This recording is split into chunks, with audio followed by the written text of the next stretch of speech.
Hello student, welcome to our YouTube channel commerce proficiency. आज की class में cover करेंगे कंसेप्ट की मेरिट और डीमेरिट क्या होती है अर्थमेटिक मीन की।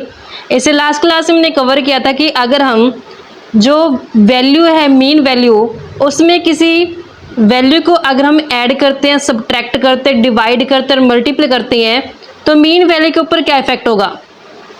और सेकंड हमने कवर किया था कंसेप्ट कि किस तरीके से मिसिंग फ्रीक्वेंसी को और किस तरीके से मिसिंग वैल्यू को जो हम फाइंड आउट कर सकते हैं। अगर अभी तक आपने लास्ट क्लास ही नहीं देखिए ताकि आपके स्टडी में कंसिस्टेंसी बनी रहे। अगर अभी तक आपने मेरे यूट्यूब चैनल कॉमर्स प्रोफिशिएंसी को सब्सक्राइब नहीं किया, सब्सक्राइब कीजिए और बेल आइकन जरूर प्रेस कीजिए ताकि जब भी मैं वीडियोस अपलोड करूँ सबसे पहले नोटिफिकेशन आपके पास जाए, आप वीडियोस को देखकर आपकी स्टडी बूस्टअप हो। स्टार्ट करते हैं कि मेरिट क्या है और डीमेरिट क्या है अर्थमेटिक मीन की। सबसे पहले मेरिट्स में आता है सिंपल कि जो अर्थमेटिक मीन है इसे कैलकुलेट करना और इसे यूज़ करना बहुत ही सिंपल है। जो सेंटर टेंडेंसी यानी कि जो हमारे चैप्टर है ना मेजर्स ऑफ सेंटर टेंडेंसी, उन सब में जो सिंपल मेथड है ना वो हमारा मीन ही है। नेक्स्ट होता है सर्टेनिटी।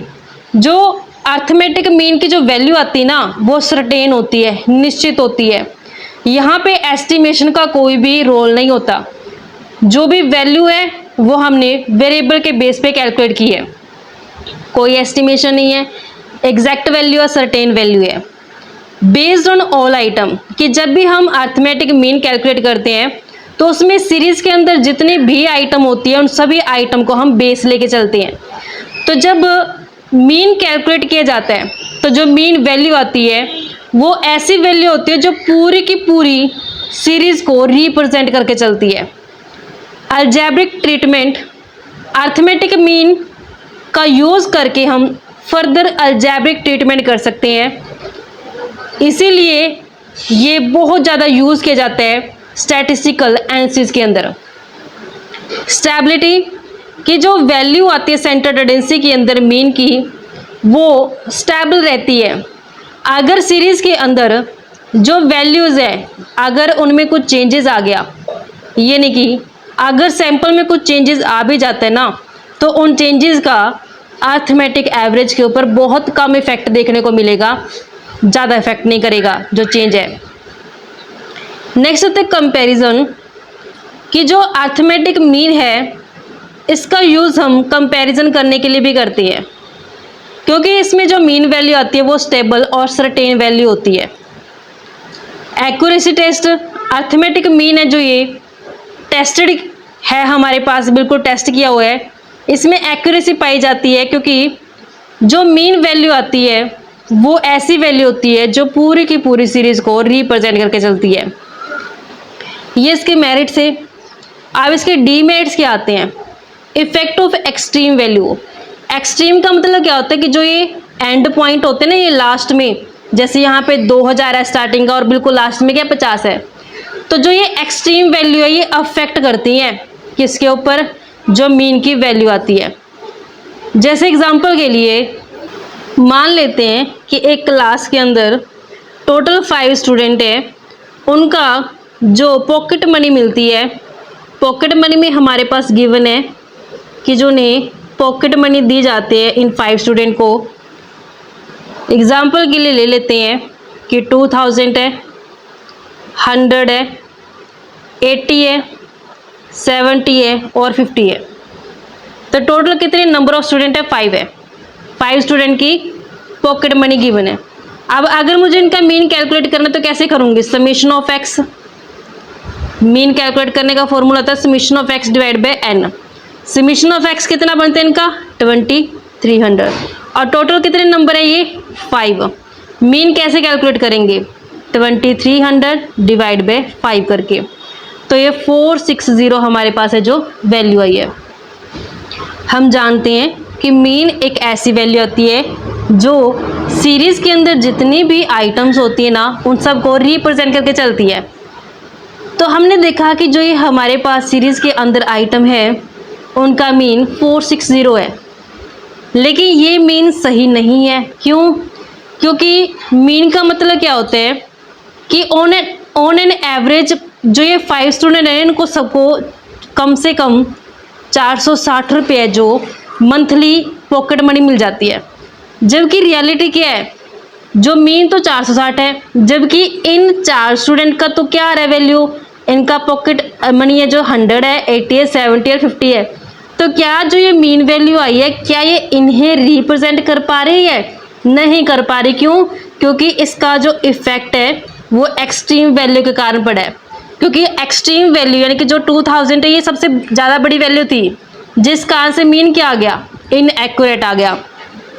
जो यहाँ पे मीन वैल्यू आई है 460 वो पूरी की पूरी सीरीज के अंदर आइटम को रिप्रेजेंट नहीं कर पा रही। क्यों? क्योंकि इसके ऊपर एक्सट्रीम वैल्यू का इफेक्ट पड़ रहा है। ये स्टूडेंट तो रिच है, बाकी इतने रिच नहीं है स्टूडेंट, जिस कारण से जो यहाँ पे रिप्रेजेंट वैल्यू है जो सही नहीं है। नेक्स्ट लिमिटेशन आती है मीन वैल्यू में note figure in the series at all. कई बार क्या होता है कि जो मीन वैल्यू आई है ना वो पूरी सीरीज में होती ही नहीं है।